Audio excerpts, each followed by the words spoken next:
New news on Thursday that Jeff Bezos may be getting in on the sale of the Washington Commanders after all. That and more on today's episode of Locked On Commanders. Your daily podcast on the Washington Commanders. Part of the Locked On Podcast Network. Your team every day.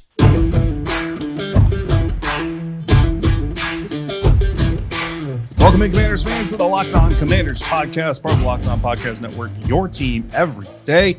We are your daily podcast covering the Washington Commanders. We are free and available on all platforms, including YouTube and the WUSA 9 Plus app for your Roku or your Amazon Fire Stick. We thank you for making us your first listen or your first view of the day. I'm David Harrison of Commander Country, part of Sports Illustrated's FanNation, on Twitter at DHarrison82. My co-host, Chris the Rooster Russell, back like he never left. Both of us, members of your credentialed media covering the Washington Commanders. Chris is doing it for the Team 980, where you can find he and Pete Medhurst Monday through Friday, 9 a.m. to noon Eastern, or anytime on the Odyssey app. And in writing for the Command Post, a subscription-based newspaper magazine. Absolutely. I'm back, and I wish I was better than ever, but I'm not.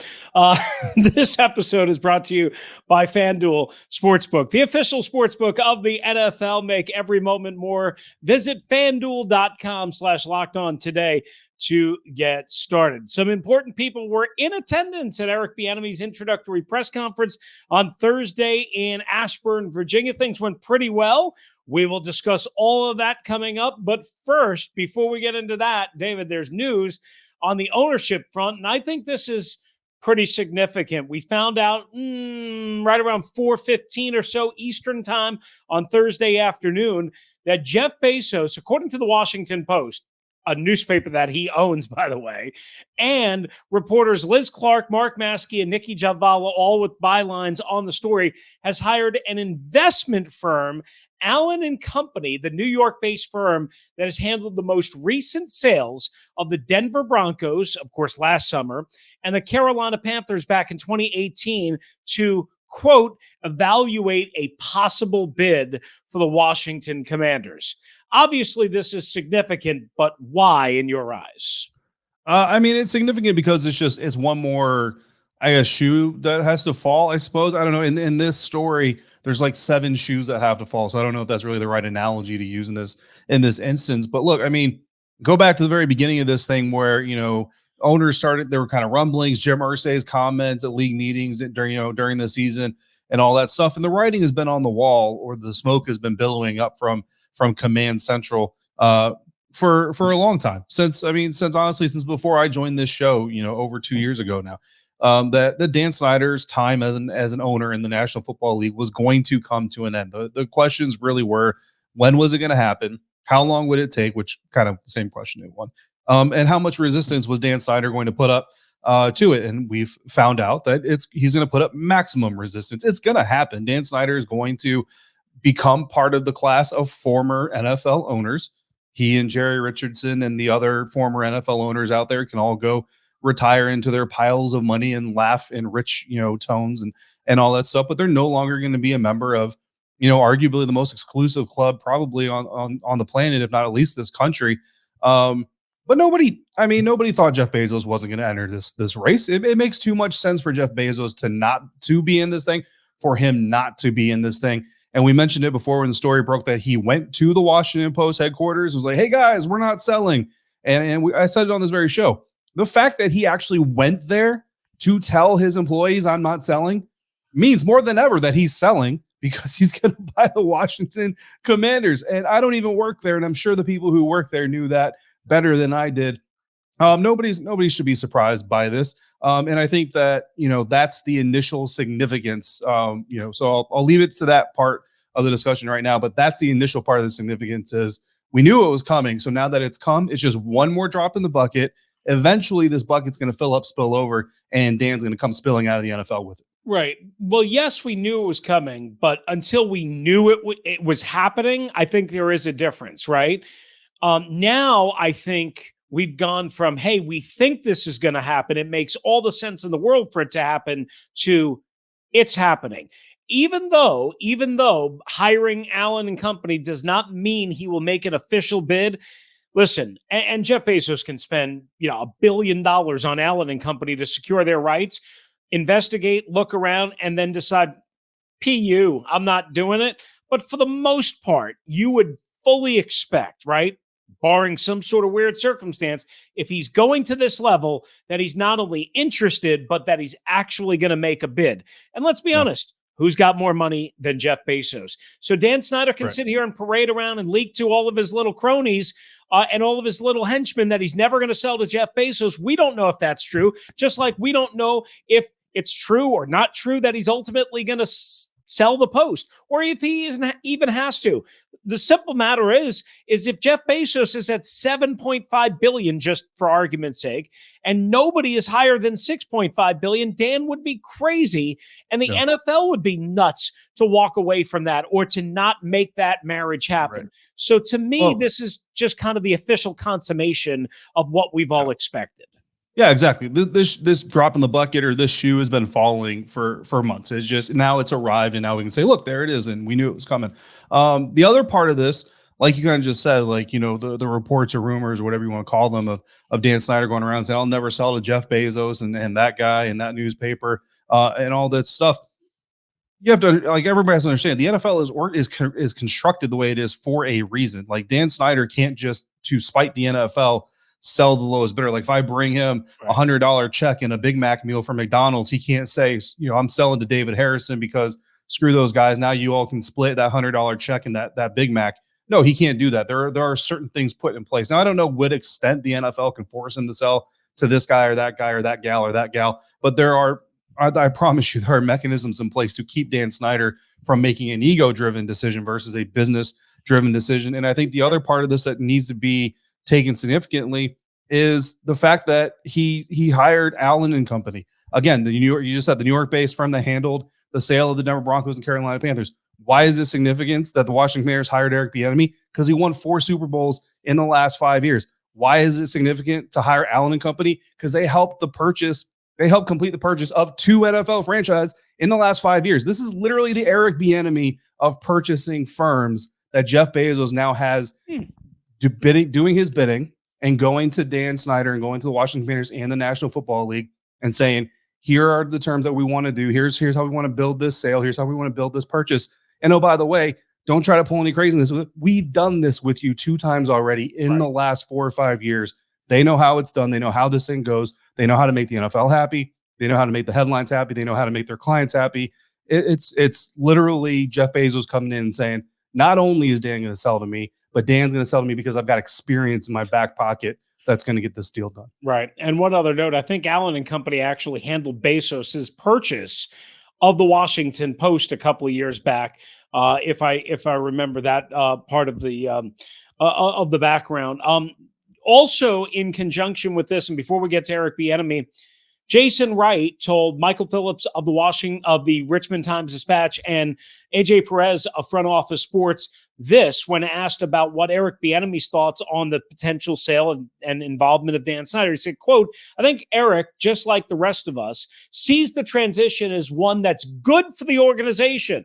On the other side of it, there's nothing but upside. So, David, I would just ask you this. I don't really care what Eric Bieniemy thinks about Dan Snyder. You have the team president on the record saying not only is the team getting sold, but it's good news and it's good for the organization. What do we make of that?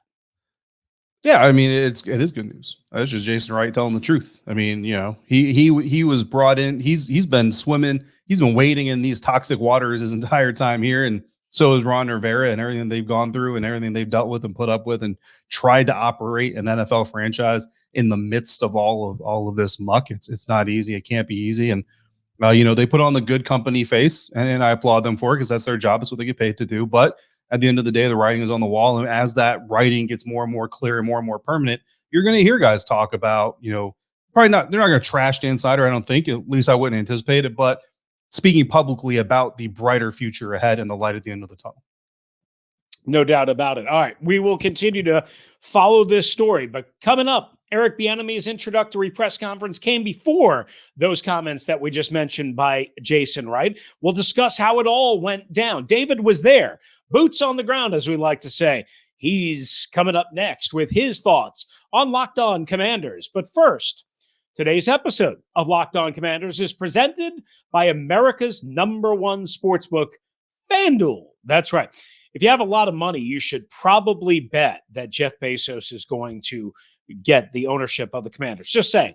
But you should also bet on the NBA. It's back. The second half of the season. The All-Star break is done. Games back underway, and FanDuel has you covered because, again, they are America's #1 sportsbook. New customers get a no-sweat first bet up to $1,000.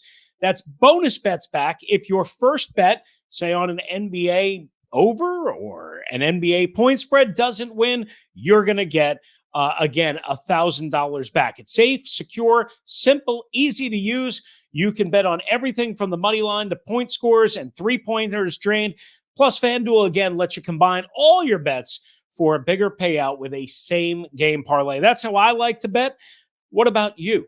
Go check it out. Don't miss the chance to get your no-sweat first bet up to $1,000 in bonus bets when you go to FanDuel.com/lockedon. That's FanDuel.com/lockedon to learn more and make every moment more with FanDuel, the official sports betting partner of the NBA.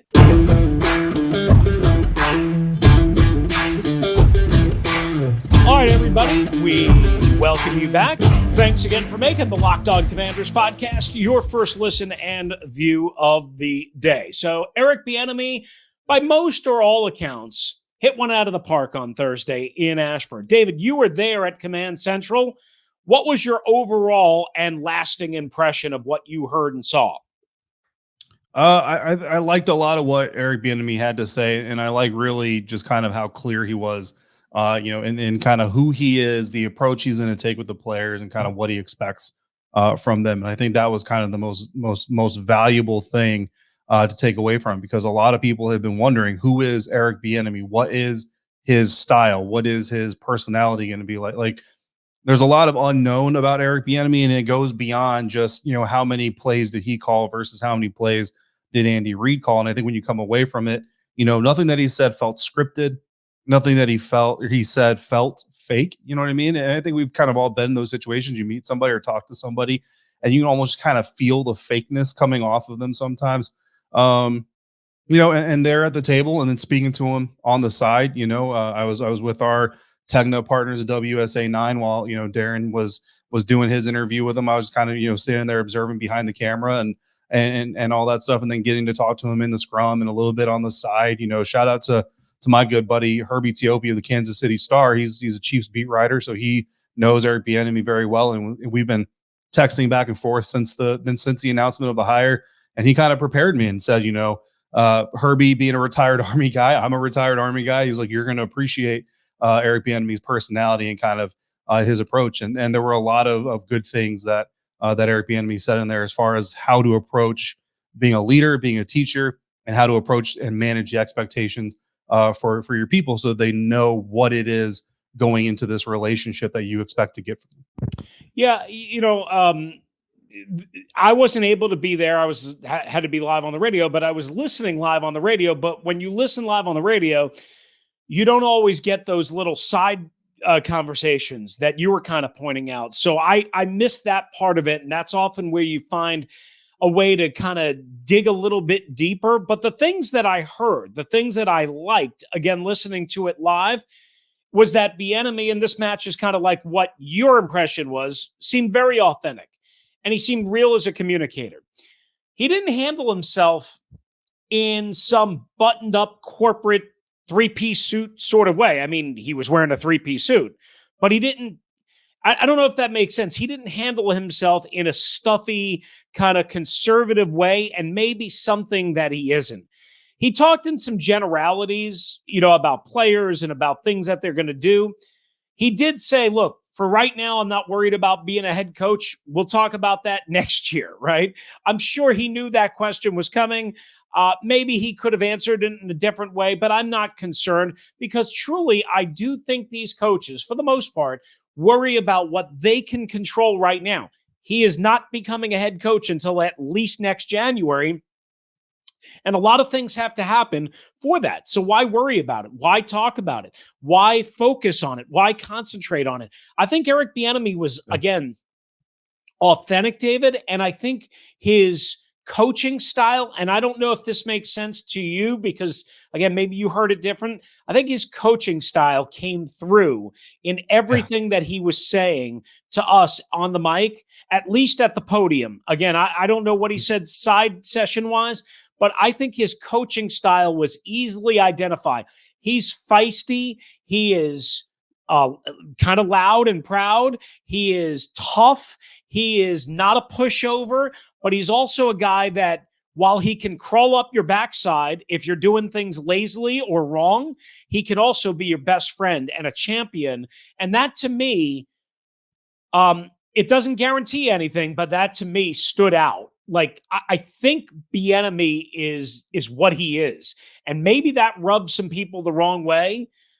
Quite honestly, maybe that's part of the reason why he hasn't gotten a head coaching job, is because maybe 70, 75-year-old white men don't like the style that Eric Bieniemy presents when he first meets you and when he starts talking ball. Yeah, look, he's direct and he's strong. You know what I mean? And I don't know if owners, like that kind of thing or dislike that kind of thing, but I can tell you that from, again, and this is just a one-time, meeting, and we'll have plenty of time to discuss the results and what happens in future engagements and all that stuff. But just from talking to him today, and again, I mean, he talked for over half an hour at the podium, at the table, whatever you want to call it, and then did another probably hour or so of media rounds, and then a scrum, and then kind of just a side conversation. I mean, Eric Bieniemy literally talked to the Washington media today for an hour and a half, probably. At least. So there were plenty of conversations had and plenty of things said. And look, if anybody else out there, if you listen to the Keim Report, John Keim had Brad Childress on his show recently, and Brad Childress is a guy that we pointed out on this show, brought Eric Bieniemy into the NFL as far as coaching ranks are concerned with Minnesota Vikings staff. And Brad Childress told a story in that podcast about talking to an owner that didn't hire him, and said Brad Childress didn't hire Brad Childress, and said, hey, can you just give me some pointers as far as the interview process and to better myself? And the guy said, yeah, honestly, I couldn't get past your mustache. I mean, this unnamed owner is not even giving Brad Childress an opportunity to be an NFL head coach because he doesn't like the dude's mustache. Like, this is the thing when you have power, right? Power doesn't mean smart. Power doesn't mean you're a good person. Power just means you have power sometimes. But Eric Bieniemy looks like the kind of guy who, when he has power, i.e. control over a player, control over an offense, control over how much burn a guy is going to get, that, again, he lays it out. He already said, if you don't work, you're not going to eat. And I'm paraphrasing because I can't remember exactly the words that he used. But, he's going to be a very direct guy. If some of these players have thin skin and don't like that, they're probably not going to like EB. But if they don't get with the picture or get with the program, they're probably also not going to play. And that's going to be kind of laid at their feet. It's very simple. You either do what you're asked to do, or you're not going to be out there to do anything, because that's how this is going to work. And me personally, that's how my leadership style was in the Army when I was a leader. So I can tell you that I've had some people who didn't appreciate that style. I've had some people who really love that style, and the ones who got on board thrived. The ones who didn't, well, they didn't. And I call it pressure. And you get one of two things from pressure. You get diamonds, and you get a pile of dusted charcoal. Which one are you going to be? It's up to you. It's not, it's really just, it's up to the person receiving the information on how they interpret it, how they go out there and turn it into a product. Well, Robert Griffin III once famously said and had his motto and a T-shirt that said, "No pressure, no diamonds."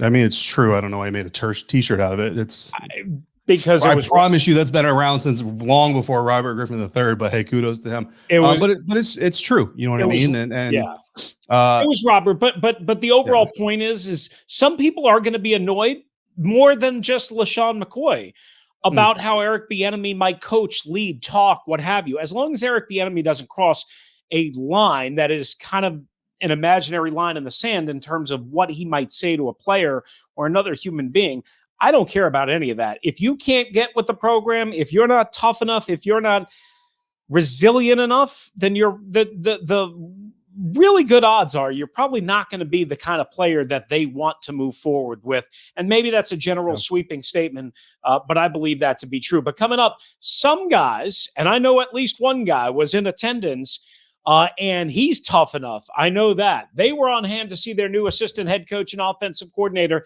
introduced. We'll discuss who was there, the significance of it, and more on today's episode of Locked On Commanders.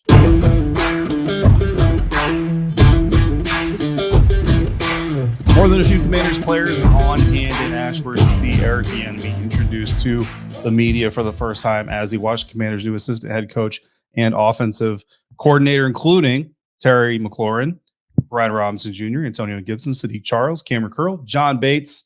I don't want to miss anybody. Shaka Toney was also there. And quarterback number one of the future, Sam Howell, Jahan Dotson, also there. I don't remember if I said his name already.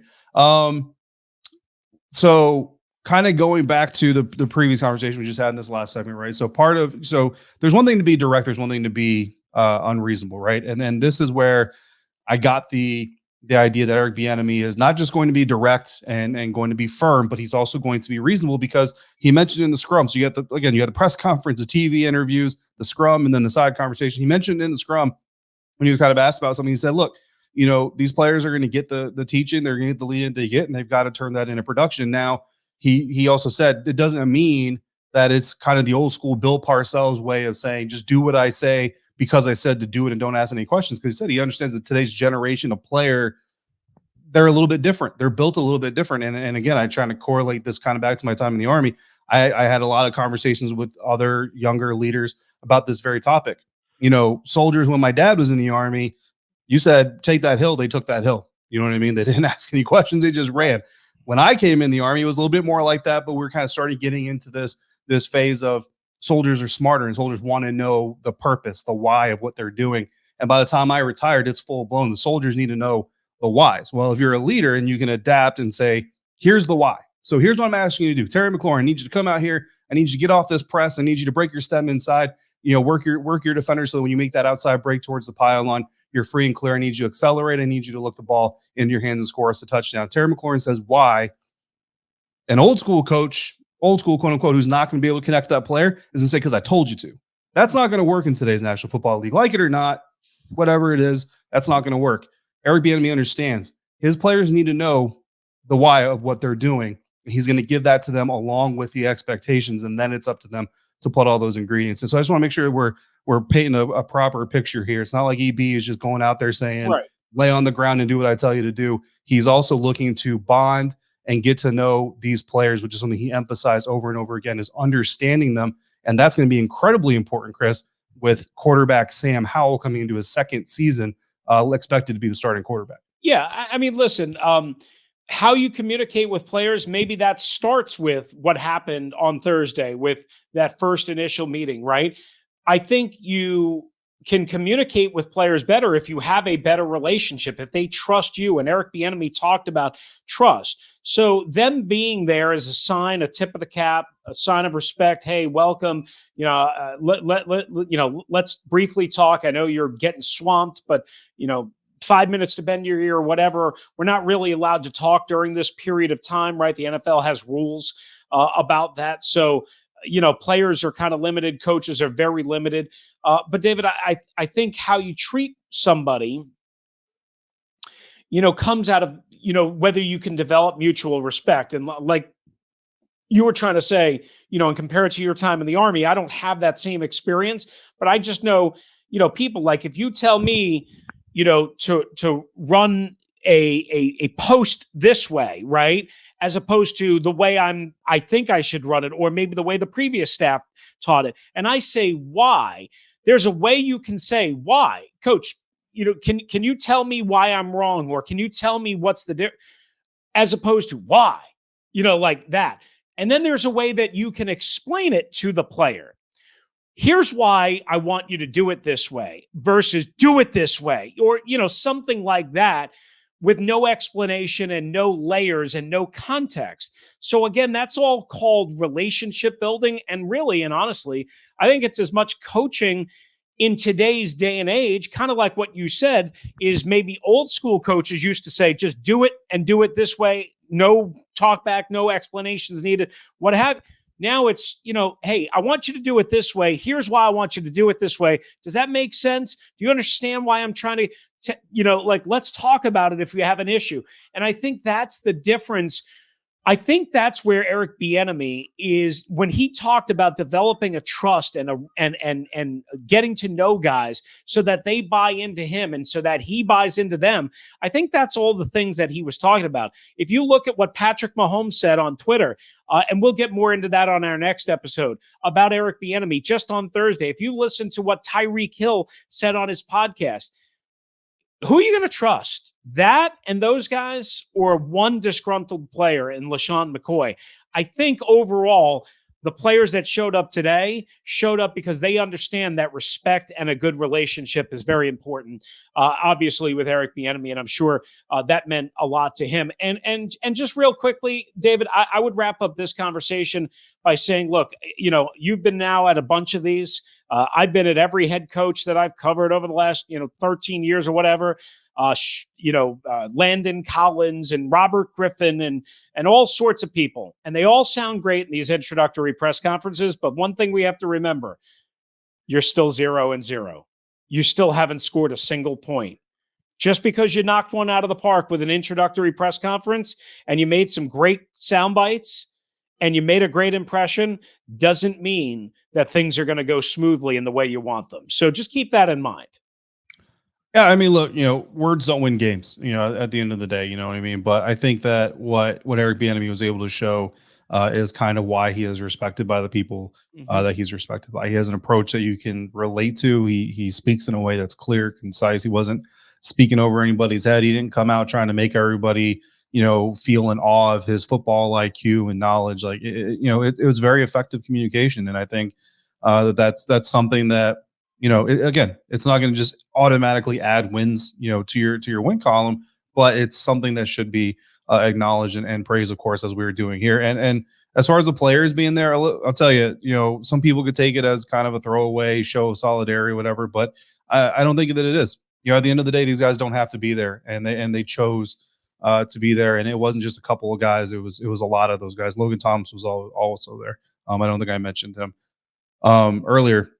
And look, some of these guys, like they came in for this. Like they weren't here. They weren't in Ashburn beforehand. They came in for this and they're heading out. I talked to a couple of the players that were on hand and, none of it was on the record. So I'm not going to really divulge a lot about it. But some of those guys, they were not here. They came here and now they're going to leave again here in the coming days to go back to where they came from. So, I mean, so that is significant as well. And I will tell you too that, look, there are some guys who are in Ashburn that didn't show up to it, and that doesn't say anything negative about those guys. You know what I mean? But I think it's just significant to understand that this wasn't, just kind of a throwaway appearance. And then again, an hour plus. Look, you can fool anybody for about 10 minutes, but an hour plus in a room trapped with a whole bunch of journalists, we're gonna find out if you're fake. I'll tell you that right now. And at least for this first meeting, Eric Bieniemy certainly he passed the sniff test, as they like to say. The real deal for sure. All right. We will have much more on Eric Bieniemy's introductory press conference and the ongoing perhaps bid to purchase the Washington Commanders by Jeff Bezos. That was our top story on this episode, but we thank you again for making the Locked On Commanders podcast your first listen and view of the day. If you want to hop in, please do so. LockedOnWashingtonCommanders@gmail.com or hit the LO Commanders DM at LO Commanders on Twitter. Of course, David and I will be back together again.